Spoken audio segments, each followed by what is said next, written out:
ఇప్పుడు చూద్దాం భారతదేశం ఎలా అమెరికా గమనాన్ని తప్పించి 1998లో పోఖ్రాన్ అణు పరీక్షలను విజయవంతంగా నిర్వహించింది అన్న కథను ఆసక్తికరంగా చెబుతాను.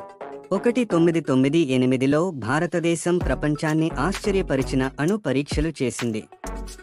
ఈ మిషన్కి పేరు ఆపరేషన్ శక్తి, ఆపరేషన్ శక్తి. ఈ ప్రాజెక్ట్ వెనుక ఇద్దరు మహానుభావులు ఉన్నారు. ఏపీజే అబ్దుల్ కలాం, డిఆర్డిఓ అధిపతి డా.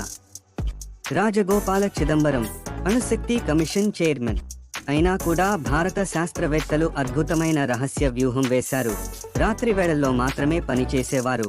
ఉపగ్రహాలు ఆ ప్రాంతం మీదుగా వెళ్ళని సమయాల్లో పరికరాలు, యంత్రాలు సాధారణ ట్రక్కులలో పాలు, ఆహారం తీసుకువెళ్లే వాహనాల్లా తీసుకువచ్చారు.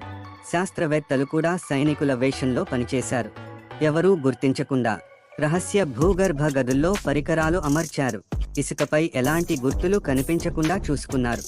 ఆ సమయంలో అమెరికా ఉపగ్రహాలు, స్పై శాటిలైట్స్ భారత్పై గమనిస్తూనే ఉండేవి. ఎందుకంటే భారతదేశం 1974లో ఒకసారి అణు పరీక్ష చేసిన తర్వాత మళ్లీ ప్రయత్నిస్తుందని వారికి అనుమానం ఉండేది.